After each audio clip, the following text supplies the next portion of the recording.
The NFL regular season is wrapping up, but there's still time to get in on the action with FanDuel, America's #1 sportsbook. Right now, new customers get $150 in bonus bets guaranteed when you place a $5 bet. That's $150 in bonus bets, win or lose. The app is so easy to use, and there are so many different ways to bet, like live same-game parlays. Find bets in the new Explore tab. Make a parlay in the Parlay Hub, the best way to find popular parlays, and more. So visit FanDuel.com/247 and make your first bet a layup. FanDuel, official partner of the NFL. Must be 21 plus and present in Arizona, Colorado, Connecticut, Iowa, Illinois, Indiana, Kansas, Kentucky, Louisiana, permitted parishes only, Massachusetts, Maryland, Michigan, New Jersey, New York, Ohio, Pennsylvania, Tennessee, Virginia, West Virginia, or Wyoming. FanDuel is offering online sports wagering in Kansas under an agreement with Kansas Star Casino, LLC. First online real money wager only. $10 first deposit required. Bonus issued as non-withdrawable bonus bets that expire 7 days after receipt. Restrictions apply. See terms at sportsbook.fanduel.com. Gambling problem? Call 1-800-GAMBLER or visit fanduel.com/RG in Colorado, Iowa, Michigan, New Jersey, Ohio, Pennsylvania, Illinois, Kentucky, Tennessee, and Virginia. Call 1-800-NEXT-STEP or text NEXT-STEP to 53342 in Arizona, 1-888-789-7777, or visit ccpg.org/chat in Connecticut, 1-800-9-WITH-IT in Indiana, 1-800-522-4700, or visit ksgamblinghelp.com in Kansas, 1-877-770-STOP in Louisiana. Visit mdgamblinghelp.org in Maryland. Visit 1-800-GAMBLER.net in West Virginia, or call 1-800-522-4700 in Wyoming. Hope is here. Visit gamblinghelplinema.org or call 800-327-5050 for 24/7 support in Massachusetts, or call 1-877-8-HOPE-NY or text HOPE-NY in New York, or visit oasas.ny.gov/gambling. Standard text messaging rates apply. Sports betting is void in Georgia, Hawaii, Utah, and other states where prohibited.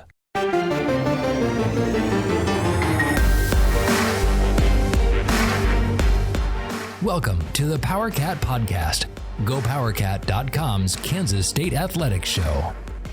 Make sure you're subscribing to our show at Apple, Spotify, Amazon, or wherever you get your podcasts. Now, from the GPC studios, here's your host, GoPowerCat publisher, Tim Fitzgerald. Welcome to the PowerCat Questions Podcast, sponsored by Fridge Wholesale Liquor. We hope you're having a great day. Tim Fitzgerald, Zach Carlson, Cole Carmody, and Ryan Gilbert right here in the GPC studios. As I mentioned, we're sponsored by the Fridge Wholesale Liquor. Now, I know the game is in Lawrence on Saturday, but don't break your routine. Come to Manhattan, get your liquor, and then go to KU and watch K-State kick the living crap out of Kansas.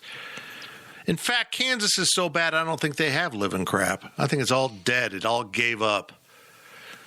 All gave up their hopes and dreams. I think this is what you should do. If you're going to the game in Lawrence and you're coming from the western part of the state, come Friday, stay in Manhattan, experience Aggieville, wake up. You don't have to get there that early. I like it. And then just drive to Lawrence and go to the game. It's an 11 a.m. game. Are you a life coach?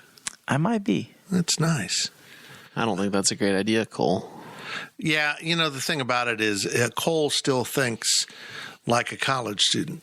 Like, I could go out Friday night and jump out of bed on Saturday morning and go to a game and yell my brains out. Somewhere around age 30, that starts to go downhill, but certainly by age 50, if you go out and have any kind of good time involving alcohol, that is a 24-hour recovery. It's sad. It's really bad. I got to figure out what I'm going to do next time I go to Vegas.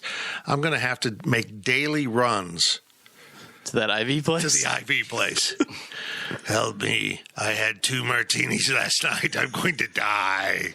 That's how I felt over the weekend. My goodness. Yes, you had the heck of a weekend. Did you start charging money for photos? I should have. As Joe Exotic? Yeah, I should have. I took way too many pictures for free with random strangers. Did you get any girls' phone numbers with your pictures? I did not, but Joe Exotic would have gotten the fellas' numbers. There was one guy that gave me an offer that I refused. Politely declined that offer. Wow. Yeah. Joe Exotic would have accepted. I'll tell you that. Man, you almost got a trick and a treat. segment sponsors are Tanner's and the High Low. Please support local businesses whenever you come to town. Back-to-back home games after K-State beats KU on Saturday. I just assumed it. And you shouldn't do that. You know, someday, like, for example, one day, Mr. T-Rex was just walking along thinking, it's a beautiful day for a walk out here in the wherever T-Rexes live. Oh, what's that in the sky? It's a meteor! And then he was dead. That, you know, you just can't count on anything. The meteor could hit and KU could win. So I take it back. After the game on Saturday, 2 more home games here in Manhattan, and they're important games, so make sure you're coming to those games. Boy, that was awkward. It was weird. I don't... by the way, there's no scientific evidence that that's how T-Rexes talked. I just made that up. I don't Sounds want to like a road confuse construction worker in Manhattan. Yeah. What's his name, Cecil? No, that's Oklahoma. Oh. Cephas. Cephas. Yeah. This is the T-Rex. And Cephas is... I can't even do him now. I'm screwed up. Let's move on. Hey, the questions from Wabash Station, I'm told, are really, really good, including one we didn't actually put in the podcast from KNED. What was the question again? I forgot it. I forgot it too. I'd have to go back and look. Is Kansas State flying for their game in Lawrence, Missouri? Yes. Because, you know, it is a suburb of Kansas City, Missouri, or are they waiting until the new terminal's open? Yeah. Yeah. You know, ironically, if you fly to Lawrence, Missouri, in that airport in North Kansas City, you are roughly the same distance from Lawrence at the airport as you would be from Manhattan. Roughly. Just, I mean, ballparking it. Not quite, but ballparking it. Yeah. So basically what I'm trying to say is Lawrence is not a suburb of Kansas City. Lawrence is a suburb of Manhattan. Lawrence County is a suburb of Springfield. Like on The Simpsons? Lawrence County, Missouri. There is a Lawrence County, Missouri. You're ruining Kaned's joke, Cole. So anyhow, ignoring Cole right here, basically it is an outer suburb of Manhattan, like beyond the other suburbs of Wamego and Topeka.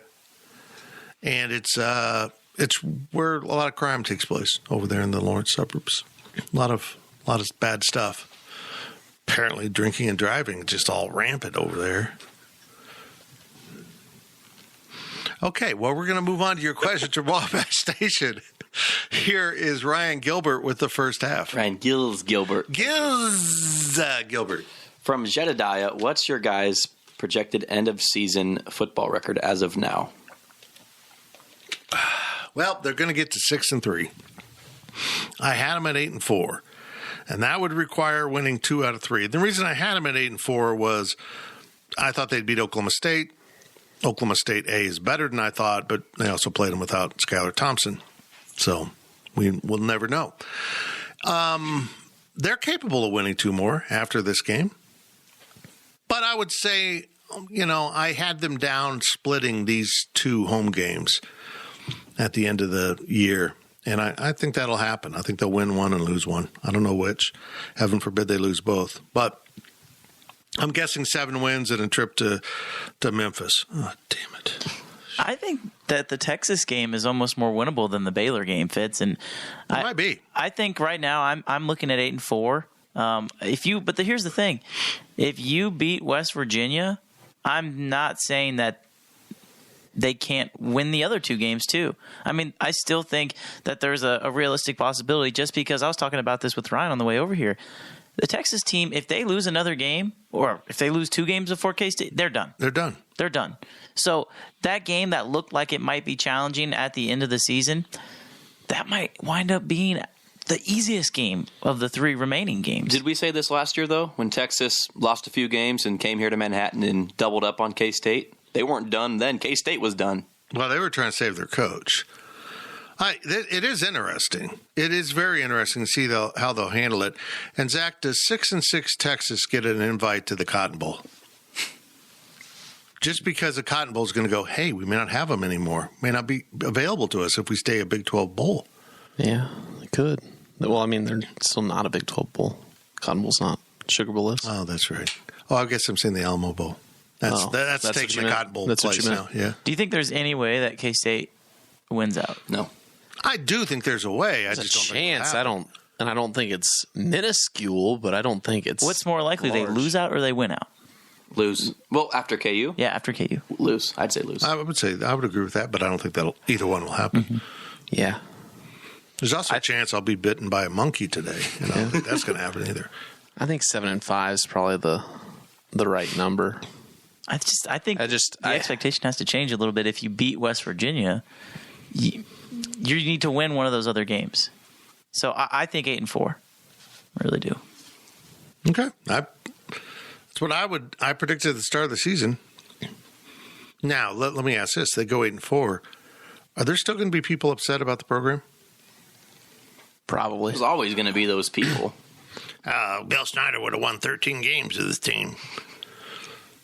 If you go 5-1 in the back half of your season, you need to be applauded for that. Especially with everything that the team has faced as far as Skylar Thompson being out in the beginning part of the season, getting to 8 wins when they were sitting at 3-3. I think a lot of people, the path was there, but they have to do it.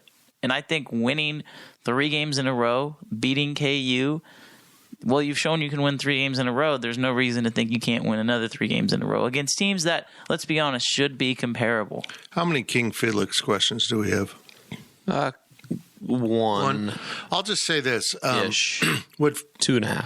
What Felix and Udike Uzama did it. I'm so happy. Did on Saturday changes the team. And this is how I mean it. Offensively, everyone's had to account for Deuce Vaughn. Everything they do is around Deuce Vaughn. And the question became, do they have enough other weapons to offset that? And they're finally answering yes. Last year was an emphatic no. They just didn't have enough weapons. This year, Skylar Thompson being on the field, he's finding a way to get the ball moving, even if they want to zero in on Deuce as a running back. Well, now they have a defensive threat that everyone's got to account for. And if you're in 3rd and mid or 3rd and long, you got a problem. And you might be keeping receivers in, a tight end in, a running back in, someone to help the offensive tackle. And that changes how you scheme K-State's defense completely. It takes a guy out of the pattern, and maybe then the zone actually covers everyone. It was one of the most encouraging things I've seen about K-State football in a long time, because when you have someone that disruptive, it changes everything. And he is that disruptive. It's going to be fascinating to watch how KU handles it.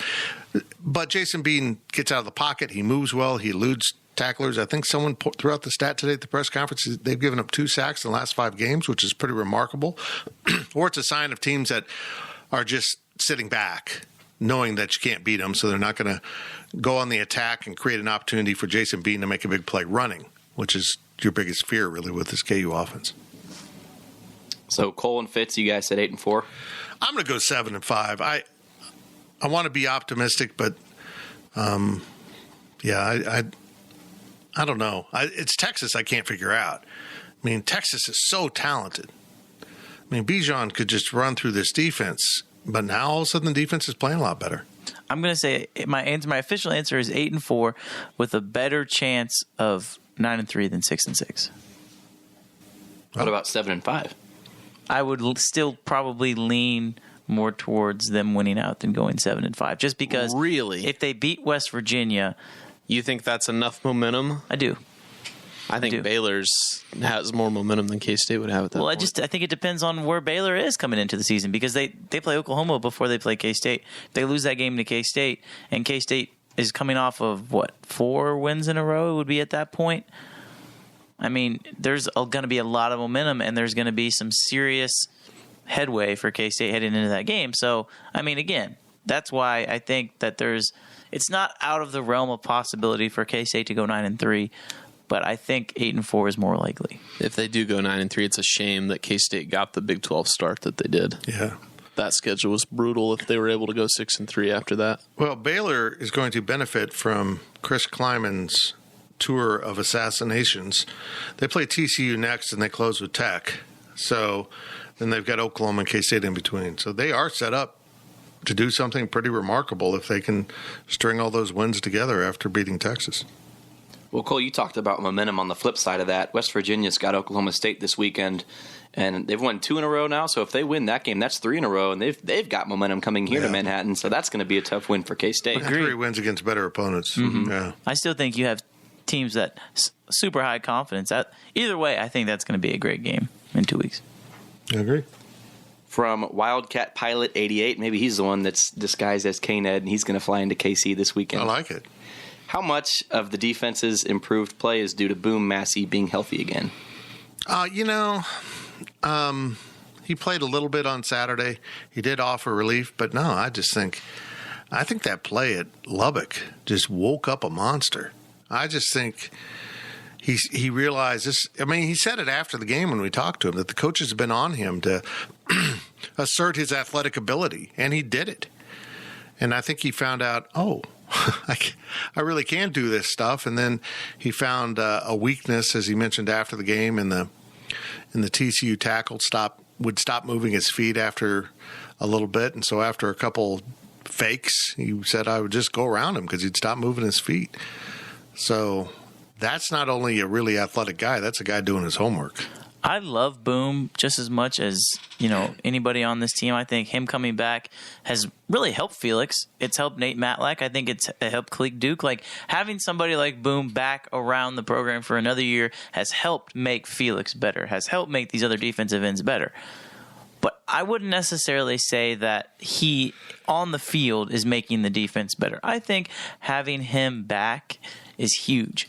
But I won't say that because he's back for one game, that makes the defense automatically better. Boom is a nice player, but he is not somebody that you need to depend on, that you should need to depend on week in and week out. Because if he plays well, that should just be a plus. You shouldn't count on him week in and week out. So that's my answer to that question. Mm-hmm. He's a nice rotational piece. Yes. Yeah, he is. And the benefit is he gives Felix a rest here and there, but I want Felix on the field as much as you can. I'm with you. I'd almost prefer not.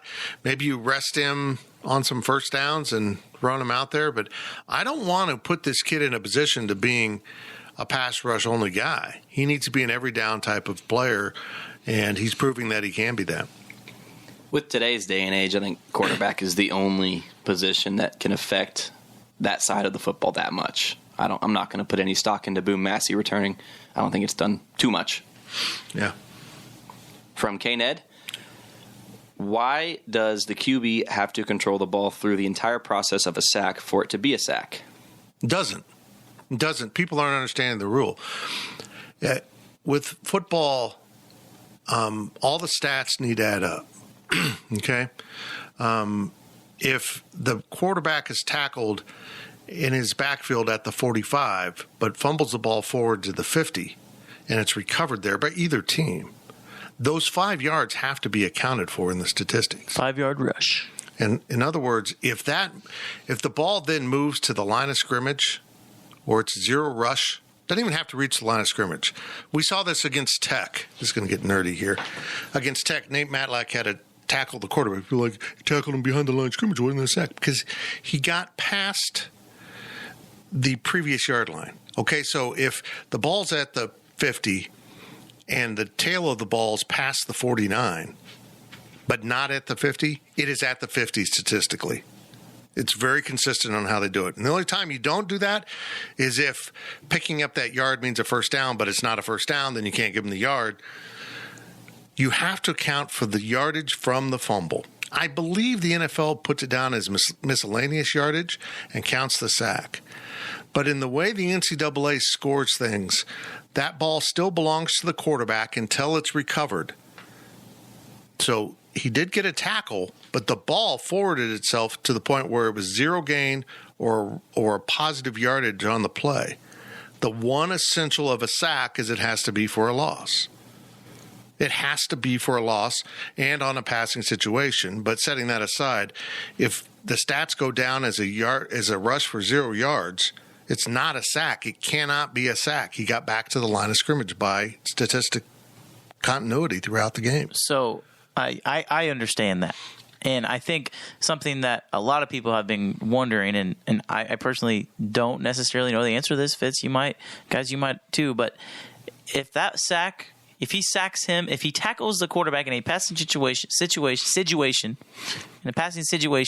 and the ball stays behind the line of scrimmage, and K-State recovers, is it a sack with a fumble? Yeah. Sack. Yeah. So if it's a lost yardage, yes. So if he would have, the ball would have came out and it wouldn't have gone past the line of scrimmage, he would have had the sacks. Right. Correct. It's it's the same idea of you sack the quarterback, but his arm was going forward and they ruled an incomplete pass. The ball rules the day. It was an incomplete pass, even though you got him. So it's a stupid rule. It needs to have a statistical adjustment because you shouldn't be punished, as people have been saying, for doing your job too well. But, let's look at it this way.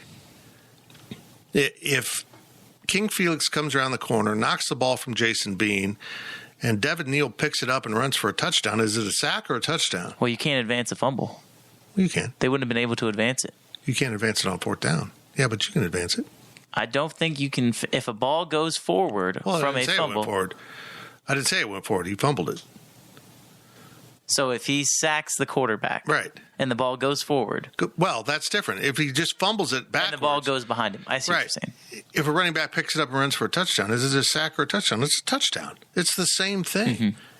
If the ball moves forward and someone recovers it for 0 yardage or a gain, it's 0 yardage or a gain. Thus, it cannot be a sack. And honestly, I didn't notice this during the course of the game, and I haven't gone back to look at the stats. I don't really fully understand it. I would argue that if the ball is recovered by the other team, by the defense, that yardage should be accounted for in miscellaneous yardage, and it should go down as a sack. If it's recovered by the offense, I can understand the rule because you maintained the ball, you didn't lose yardage. How can it be a sack? It can't be a sack. Mm-hmm. There's just honestly, K-State misscored it. They didn't do it right, but I didn't catch it at the time. I didn't mentally note it. I thought it was a little odd that the ball went forward and they still called it a sack. Yeah. It was a little odd, but it didn't really, When I was on the field and they threw up the 6 on the Jumbotron, I was like, when? It never felt like he truly had 6 sacks. Like it still felt like he had 4. Mm-hmm. So when I didn't remember ever seeing the 5th or 6th, and when I go back and watch my highlights and made the video, I was like, yeah, there's 4 sacks here. Here you go. But I will say this. I mean, as far as a dominant day goes, you ask a coach, they'll take 4 sacks and 2 forced fumbles over 6 sacks. Oh, for sure. I mean, we're just talking about records right now. I get that, and I get that. But I think looking at forced fumbles, when you go back and look at on a season statistics, if you have however many sacks he's going to finish with, say 12 or 13, and 4 or 5 forced fumbles, I mean, that's really freaking good. So I think that, as much as it sucks for him and as much as it sucks that the ruling is what it is, the fact that he was able to get those forced fumbles, I think he will take any day of the week. Okay, so I'm looking at the stats here, and I don't know where the other 3 were, but those 3 in a row, the last 2 offensive plays with TCU in the second quarter and the first one in the third quarter were all sacks. Correct. That's incredible. It was amazing. 3 straight plays with sacks is incredible. And then he had another sack and 2 forced fumbles. That's a great day at the office. What I love about how this has gone down is this guy just had this epic 4-sack game. He tied the school record. He literally did something that no other Kansas State football player has ever done in the history program on their home field, because Chris Johnson did it at Missouri. And I remember that game. It was incredible. And he's achieved this, and yet he's pissed off. Yeah. It's like the best case scenario. He is really angry, and he's ready to get after it. It's an incredible set of circumstances. It's really bad it worked out this way, but I'm just going to say it. You don't have to understand the rules, but they got it right. It's 4 sacks. And it sucks that it's scored that way, but it's scored that way. He's going to have plenty of opportunities on Saturday to do exactly what he did against TCU. And he might not get 4 sacks, but it would not surprise me if he had a multiple sack day, because he is hungry and KU will throw the ball. I know we talked about the stat of them only allowing 2 sacks in the last 5 games, what have you. Well, they haven't faced a pass rusher like Felix. So he's going to pin his ears back, and he's going to go get the quarterback because he is pissed off. Well, and yeah, they haven't been sacked much, but how many interceptions has Jason Bean thrown? And is that because he's trying to get rid of the ball too quickly? So it does create chaos for the opposing offense. Fitz, do you know if each and every game is audited or reviewed or whatever with the stats? Or, I would imagine only not. because there's a record. Because there's a record. What Lackey said today was when they tried submitting the stats, it wouldn't let them submit it. Like there was an error in the process, so they needed to go back and correct something. And I think that's what it was. They couldn't submit that's very interesting. as what it was. And that's, I hadn't thought of that. The NCAA now has a common stat system across. So it probably is more intelligent than just putting in information, and it caught that these were not sacks. These were negative, or these were 0 or positive yardage gains. It can't be a sack. From Wildcat Pilot 88, more impressive individual performance, Felix this past weekend or Jamie Mendez 4-interception game? It's still got to be 4 interceptions. That's harder than sacks. You can sack a quarterback throwing the ball every time. Being in the right place at the right time 4 different times. Well, and I think the fact that Jamie is tied for the NCAA record says something. And it still holds up. Who was it against? Temple. And he dropped a 5th one right in his hands. When I did my Life of Fitz podcast with him, he says it still haunts him. The ball hit him right in the hands. That he is dropped incredible. a 5th interception. He was just everywhere. And, he was a safety, so he was playing center field, and they kept throwing the ball up and throwing it deep and picking it off. It was amazing. It was incredible to watch. I think what impresses me about this was a conference game. Mm-hmm. This wasn't Temple, which wasn't good that year. They've had good moments, but they haven't. And the level of talent too. I mean, you mentioned Temple. Again, this is the level of athletes, I should say. The level of athletes. Jamie played in the late 90s, correct? Fitz? Yeah, early 90s. Early 90s. So, yeah, I mean, the level of athletes in the early 90s, and that's nothing against those guys because for their time, they were the greatest athletes, in their age range. But you look at the level of athletes then compared to the level of athletes now and just how much deeper there is with, now everybody's lifting weights. Now everybody is doing the same training routine.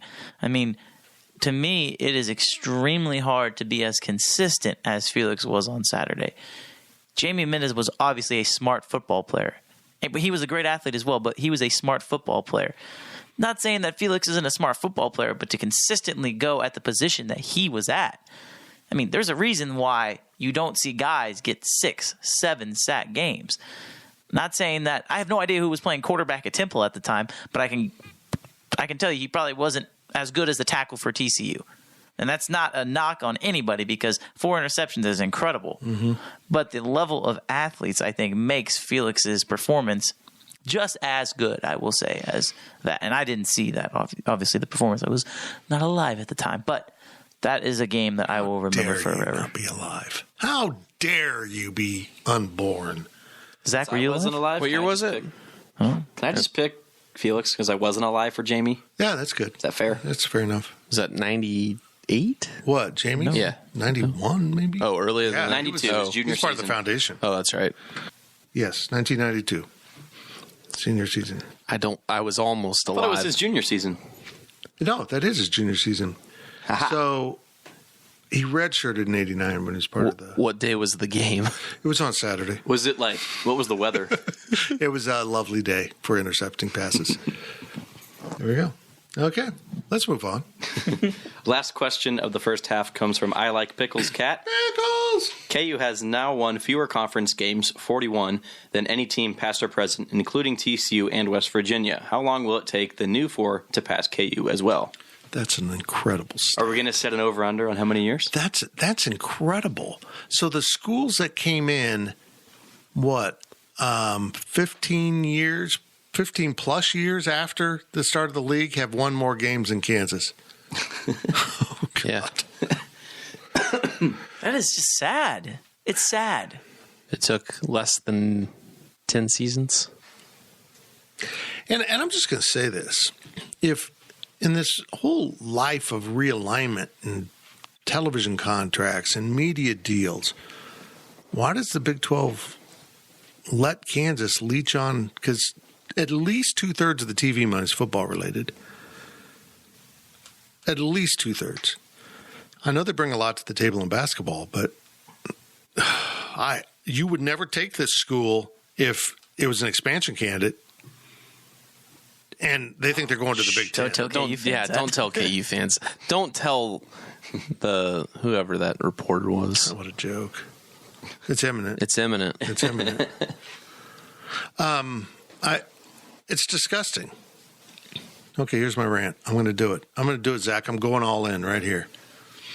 I'm not one to give advice to the University of Kansas. They can suck all they want for all I care.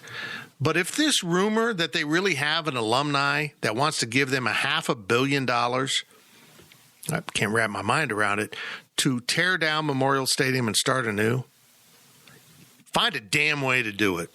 I don't understand. You can't salvage a football program by half-assing all of your facilities. New paint and some Barco loungers in the end zone don't make you a legitimate program. You need a nice stadium that people want to visit. And all you got to do is go to Waco or Fort Worth and see exactly what you need to do, or drive up to that other suburb of Kansas City, Kansas, where you can see a soccer stadium that, if you build it twice as big, would be perfect for you. And in fact, that soccer stadium would be a lovely place to play a season of football while you're building a new stadium. You can have a couple games in Arrowhead if you want, and then play the rest right there in a fellow suburb of Kansas City's airport. It's right there. You've got a great opportunity. You have a facility that you can easily access if you want to use it. Now, maybe you can't tear down Memorial Stadium because its designation as a historical property or whatever, but leave some walls up if you have to and build around it. They manage this at Soldier Field. Which ironically they're getting rid of. Yeah, because they did a horrible job with their... I mean, you don't build a spaceship around your old stadium, which is what they did in Chicago. You build something nice, usable, with people. Listen to me right now. Mostly suites, because your crowd doesn't want to sit outdoors. Just admit what you are. Most of your donors don't want to be sitting outdoors. Build a ton of suites. Have a great student section. Go look at the Bounce House, for God's sakes. They're going to have a 40,000-seat stadium nicer than yours when they join the conference, and it's not even that nice. It's just because the students there are incredible, and they've got 10 million students. Fix your facilities. You're never going to win consistently in football. Your facilities stink. It sets a tone for your entire program. That's it for the first half of the PowerCat Questions podcast. They won't do it. That's the beauty of it. They won't do it. They'll just keep going through and putting Band-Aids on, and maybe someday they'll build a deck. Remember when they wanted to build 65,000 seats? Go ahead. That'd be brilliant. GoPowerCat.com's PowerCat podcast continues after this short break. So I'm a father of one. I gotta find a babysitter. I found Care.com and I was blown away. Through the platform, I was able to find local and experienced candidates along with their reviews and rates, which were way more affordable than I anticipated. Care.com really put me at ease knowing that they were all required to go through a background check. If you're like me and you need to find someone reliable for your childcare necessities, check out Care.com. Find the ideal sitters for your childcare needs. Hey, I'm Ryan Reynolds. Recently, I asked Mint Mobile's legal team if big wireless companies are allowed to raise prices due to inflation. They said yes. And then when I asked if raising prices technically violates those onerous two-year contracts, they said, "What the f*** are you talking about, you insane Hollywood ass?" So to recap, we're cutting the price of Mint Unlimited from $30 a month to just $15 a month. Give it a try at mintmobile.com/switch. $45 up front for 3 months plus taxes and fees. Promo rate for new customers for limited time. Unlimited more than 40 gigabytes per month. Slows full terms at mintmobile.com. Welcome back to the PowerCat podcast. Now, let's return to the GPC studios. Welcome back to the PowerCat Questions podcast. I'm still fired up. I'm still wanting to rant on KU football a little bit. What an embarrassment to the conference. What an embarrassment they are. We are who they thought they were. Let them off the hook. I hope we're not saying that next week. Oh, gosh. If you want to crown them, then crown them. Man, you just rang the bell here. Wow. We're sponsored by The Fridge. Our segment sponsors are Tanner's and the High-Low. Make sure you stop in every time you're in Manhattan. Man, The Fridge is it's a special place. I love it. Zach, I get emotional when I think about The Fridge. I used to rent movies from there, and now I get alcohol. Do you need an emotional support animal that may or may not be a monkey? Yeah, I know. No, I'm going to pass on the emotional support monkey. Gills, that tweet about the monkey that you dug up from 2 years ago is pretty good. I was really hoping that would get more likes, but it didn't. Oh, well. I didn't even see it. About the monkey? No, he said, Well, he asked a question 2 years ago just in one simple tweet. Why isn't it more acceptable to own a monkey? Why isn't it normal to have a pet monkey? Well, then we found out. Quoted it. Have my now answer, we know. Yeah. Would your pet monkey bite small children? No. I would train him. Or her. Or it. In case it didn't identify as either him or her. I see. It's very interesting. It's very interesting you're accepting. Let's move on to questions. Zach has the questions because we're going to do some basketball in here, I think. Are we going to do some basketball? Oh, okay. From Link 182, I just realized that almost sounds like Blink 182. I like it a lot. But it's their first post. I like it. Welcome to the site. Welcome to the podcast. I wish I could drop in music right here. I wish you could too. I wish we had the license. Who will be the leading scorer for K-State at the end of this season? Gills, bring it on. Luke Kazuki. Luke Kazuki. Wow, you stole my answer, Cole. Did you guys hear Bruce Weber? Cole, He's the most improved player. And he went out of his way to say that. Nobody asked him about Kazuki. I love that. Once everyone was done, he had, real quick. He even said, I see you guys tweeting that he can't make a shot. Or whatever Bruce said. It was so funny. It was like, you're reading our tweets about your players. Interesting. Well, it's a good thing I've never said anything bad about Kazuki, but I would have to go. It's a tie between Masood and Pack. I'm going to have to go Masood because of the attention that I think coaches and defenses are going to put to guard Nigel Pack and stop him. You know, you're going to take your chances with a guy like Ish over Pack. So I would go Ishmael Masood, and that's kind of the answer to the next question. Zach will get to that in a minute, but Masood would be my answer. I feel like if Ishmael Masood is the leading scorer, something has gone terribly wrong. Or you're just not well informed enough to know that he's going to be a very impactful transfer. Wow, it's hard to see. There's so much shade in here. Yeah. I'll go Nigel Pack. I feel like that's the safe option. It's very safe, yeah. I'm going to go Mark Smith. Or Mike, as some people like to call him. Mark Smith. Who called him Mike? We're not going to talk about it on this podcast. Well, yesterday, Zach, what's tell him about that? Well, someone else called somebody else Mike. Who? Gills Gilbert. Gills called Nigel Mike yesterday. Yeah. Thanks, Mike. And I'm like, what?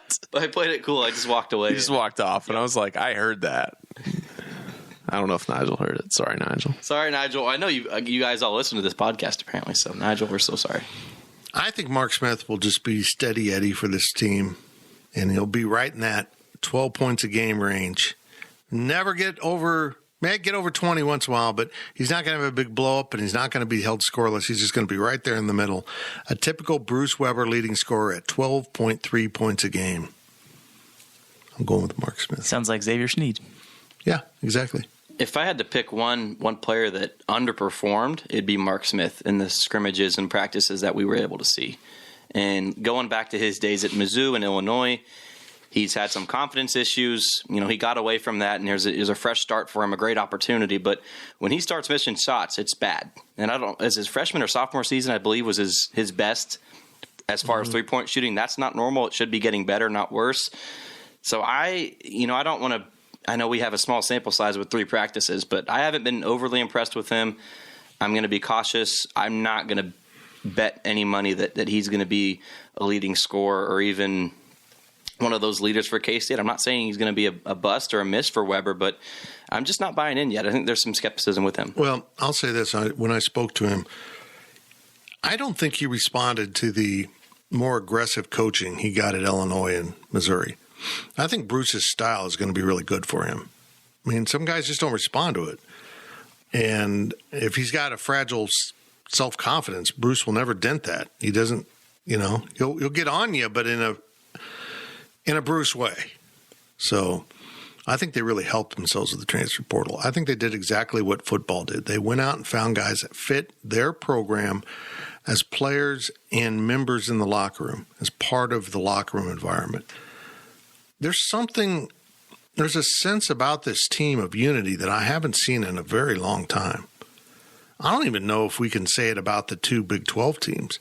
This whole group seems, Big 12 championship teams, this group seems completely bought in to each other. And they know what each guy that came and joined the program, what the purpose of that was. So Nigel Pack isn't over there going, they went and got another point guard. They must not believe in me. That's not going on here. They truly believe in why Coach Weber brought these guys in to help them. And they needed some more veterans on this team. There's no doubt about it. I just think it's interesting that last year, every time we had a media opportunity, you pretty much by default spoke to Mike McGurl. And I thought yesterday, I did leave a little bit early because I had some other stuff to do, but he was not busy. Mike McGurl was not overwhelmed by media yesterday. There were so many other guys in the room to whom to speak. Mike kind of sat over there. It must have been weird for him after the year he went through when he was the complete focal point. He had to answer all the questions. But I think it also shows that we all recognize there's more tools on this team. Now, will those tools be good enough to win anything? Maybe more games, get to the NCAA tournament? I don't know. I don't think so. I think the league's really good again, but it's going to be a better brand of basketball. They're not going to be embarrassing to watch.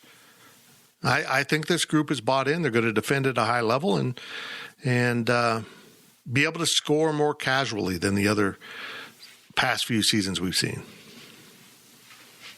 Next question is from ContraCat. Who is the biggest impact newcomer? Yeah, I'm with you. Mm-hmm. Masood Ish, as they like to call him, has got to be it. He gives them the stretch forward that they lacked since Dean Wade departed. I mean, the way Bruce Weber wants to play that stretch four is really important. And they didn't have that. They ended up going pretty much to four guards at times last year. Once in a while, they put another big man out there, but it didn't work. Well, Antonio Gordon's supposed to be the guy, and he clearly wasn't that guy. Yeah, I mean, he didn't really stretch the defense.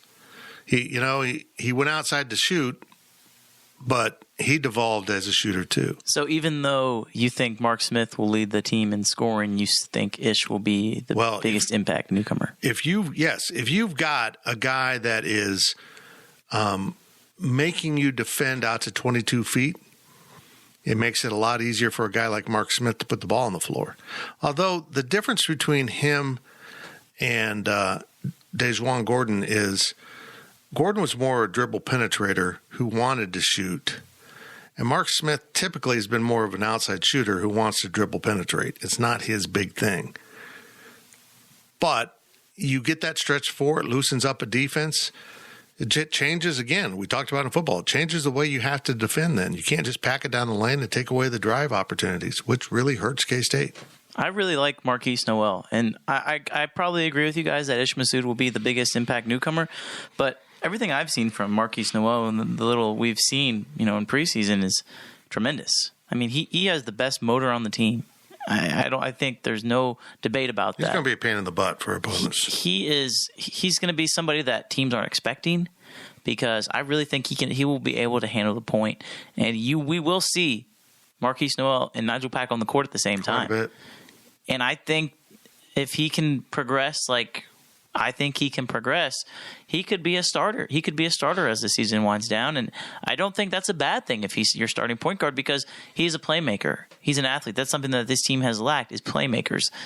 He might be short, but he is a playmaker. I find it interesting that it's entirely possible the starting lineup. No, I don't think Bruce will leave Mike McGurl out of the starting lineup, even though I think that's advised. I think Mike McGurl's role is better coming off the bench.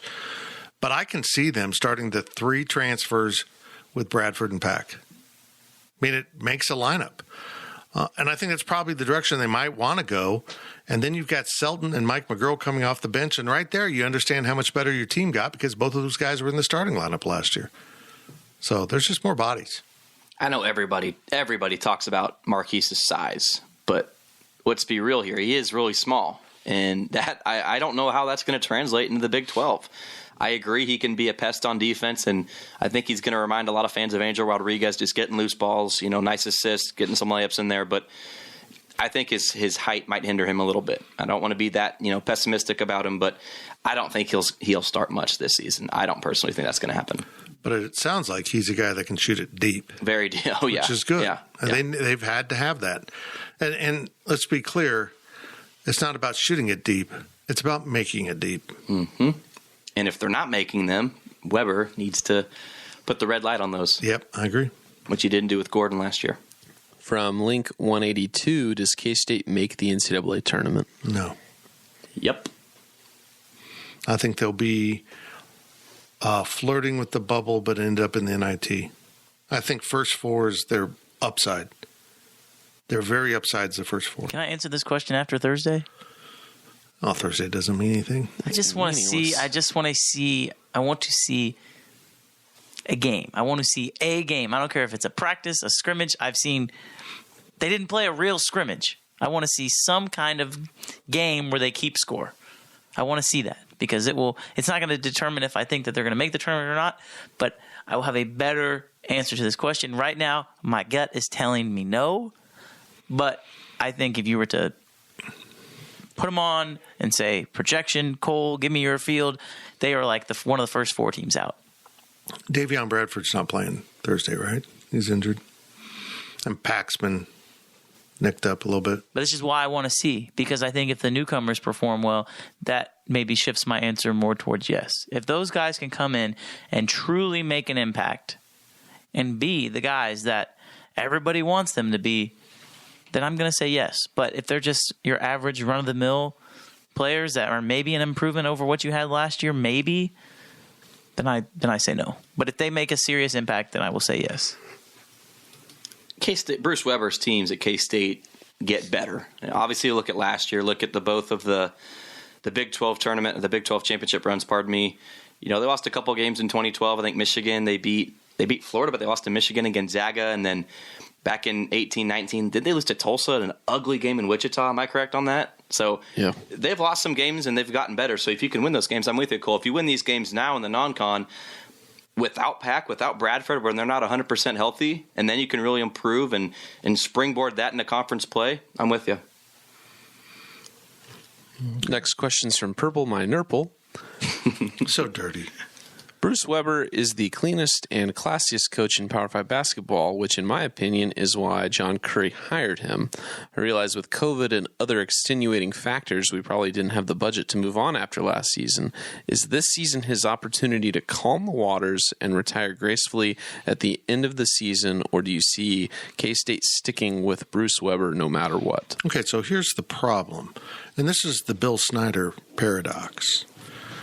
You're not going to retire when your team's bad because you don't want to go out that way, but you're not going to retire with a good team because you want to coach the good team. So you finally get to the end and someone has to make the decision for you. So this really isn't a Bruce Weber decision. This is a Gene Taylor topic. If they match or are in the same ballpark of what they've done the last two seasons in wins and losses, maybe they're more competitive. There's ways to measure progress. They win a few more games, but only get into the NIT. Oh, it's postseason. They made it back to the postseason. If we end up on this sliding scale instead of using the scale of our what should be established expectations for the program, that once in a while you'll forgive of falling short of getting to the tournament, or at least being in the conversation for the tournament. I mean, if you start just backing up your expectations, I'm just going to say it. We're getting real close to just flat out saying, wow, we're competing for postseason play. It might be the CBIED, whatever that damn thing is. There's multiple. But once you start saying postseason is all that matters, welcome back to the Tom Asbury, Jim Woldridge time period, and you have unwrung all of the good things that came from Bob Huggins and Frank Martin and the early Bruce Weber. And you end up now just saying, it's okay to be bad. Just be in consideration for postseason. You can't let all of your athletic programs slowly dwindle away. And we're kind of seeing it. Maybe football is picking it back up here, but if they don't get to the tournament, they need to make a coaching change. Someone needs to put their foot down and lead. There's only so much bleeding you can do with season tickets, fan attendance.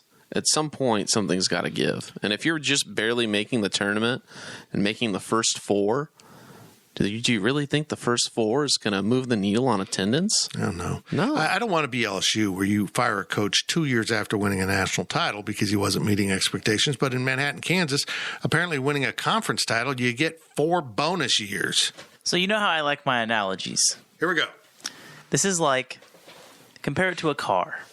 A clean, new, washed car. The expectation when you have a clean, newly washed car is that you keep it that way. Oh, shit. It is? I believe that's what it is. I know that.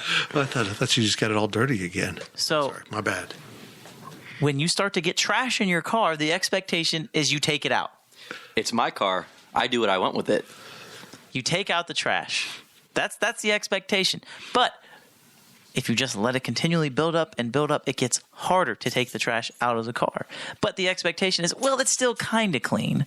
It's not completely dirty. It's still kind of clean. So when you take out half of the trash, it's better than what it was, but it's still not to the expectation. The expectation is a clean car. It's to make the NCAA tournament. Right now, you got a whole bunch of crap in the back seat. Take out the crap and make the car clean. Zach? So what Cole's analogy is that Fitz, your dirty car is the reason why Bruce Weber is still the coach at K-State. Well, what crap is in the program right now? There's no crap. There's no bad eggs in the locker room. 2 straight terrible seasons. That's in the past. Right now, there is no crap in the locker room. But what if it happens again? That's the thing. Yeah. Well, then Bruce Weber can just kick him out and save his job. I'm not saying that's right or wrong, but he's always... How many times do you get to do that? Yeah, he's always giving himself just enough to keep his job. That's exactly it. If people ask me, what's K-State going to do this season? I don't know, but I am confident Bruce Weber is going to do exactly the amount that puts Gene Taylor in the most confliction with what he should do with the basketball program. If that's getting to the bubble, he'll be on the bubble. If that's getting into the tournament as the first 4, he'll get into the first 4. Whatever the standard is that Gene Taylor will have to really be challenged about a decision. Bruce Weber isn't going to give him anything definitive, like getting through the round of 64 for the second time in his time at K-State. For the second time. Or just, having a horrible season and falling short and making it obvious you need to be removed. He's not going to do either one of those things. He's going to be right there, right in the middle, where poor Gene Taylor is going to be like, oh, crap. What do I do with this? So in other words, he's going to take his car, he's going to get it washed, and he's going to vacuum his floors, but he's going to leave all the fast food wrappers on the seats, in the back seat. Now I'm feeling targeted. Now, don't. That was at you, Fitz. Hey, I think that was. I cleaned that car before Lubbock. I vacuumed your floor. Thank you so much. Was the cup holder still sticky? Yes, probably. Okay. K-State's going to win 17 or 18 games, have enough to keep his job secure, and convince Gene Taylor that you've got Nigel Pack, Davion Bradford, these guys that have a lot of potential, potentially 3 years left of eligibility after this one. He's going to have his job. I don't see any way, unless what happens last year happens again, Bruce Weber's going to be fine. If there was a time to fire him, it would have been a few years ago. That's how I see it. Well, is that right or wrong? I don't know. Well, I would agree with you. There was a time to fire him, and they didn't do it. They didn't do it. And now you're into this spiral of expectations going down and down. Final question of the podcast from K-Ned. As my screen goes off. Does the term pole assassin refer to a Texas coach's girlfriend or late night in the fog entertainment criteria? Oh, my. Fits his nickname when he heads out to Vegas. First of all, I'm a traditionalist. I think if you're going to leave your wife and kids for I'm going to say exotic dancer, I'm not going to demean the profession the way others have. It's so much more than just removing your clothes. This is horrible. Let me try to get through this. You should do it in a dignified way, named after an automobile. Jaguar, Mercedes, Ford. Not Pole Assassin. Chevy. What is Pole Assassin? What is this name? Can we describe what the situation is for the people who are unaware? Okay. You are living under a rock if you're not aware. Just a heads up. Okay. Or you're paying attention to the Chiefs game last night while it was going down. Sark at Texas hired a special teams coach who left his wife and the kids for a somewhat famous gentleman's club performer who had been on the Jerry Springer show, who also is known to perform with her pet monkey who goes around and takes the tips. It is a level of entertainment I have never seen before. I don't understand. I've never been somewhere where someone working at the club, maybe a DJ, brought their pet. I'm just saying. I just think it's weird. Anyhow, as you might know, Halloween was the other night, and they had a big party at Coach Pole Assassin's house. I think he had to take her name. I'm not sure. But the monkey, when a trick-or-treater came, the monkey not only bit a small child, latched onto the small child, and they had to forcibly open the monkey's mouth to get it to let go. The child is hurt. Which is why it's not normal to have a pet monkey. But you wanted to normalize it at one point in your life. I did. Are you understanding now that the ideas we have as younger individuals don't always age well? Mm-hmm. Right. So don't get a pet monkey. And whatever you do, don't leave your family for the woman you met that was assassinating a pole. That's a great way of putting it. You got nothing, do you? I have no words for this situation. I saw the tweet. It sounded like a Mad Lib. It literally read like a Mad Lib. Cole, do you think there's a lot of trash in her dump truck? I don't even know what that means. You just turned that metaphor analogy around on you, didn't you? Huh? You feel good about yourself now, Cole? Yes. I think that if you are with Mrs. Pole Assassin. Is Ms. Pole They're married?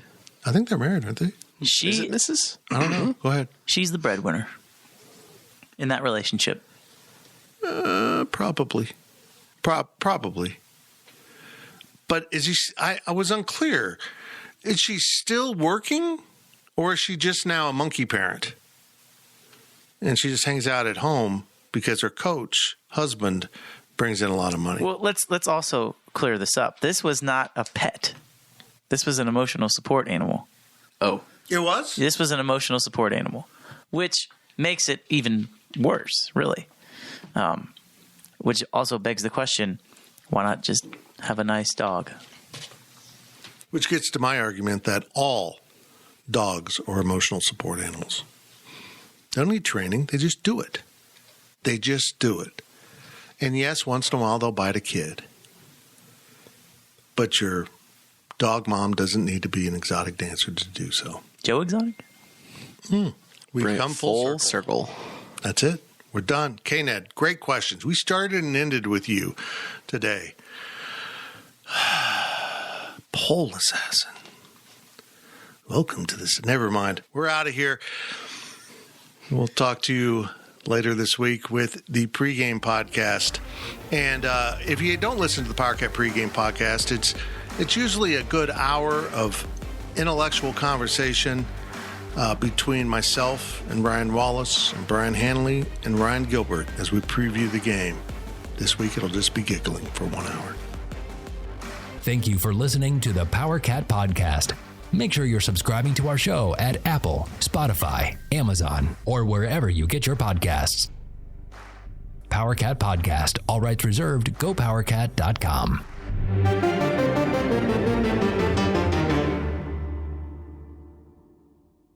With Blue Link Plus, you can access your Hyundai Tucson Limited remotely. Doors unlocked, temperature set, lost car found. There it is. Get complimentary class-leading Blue Link Plus. Call 562-314-4603 for complete details.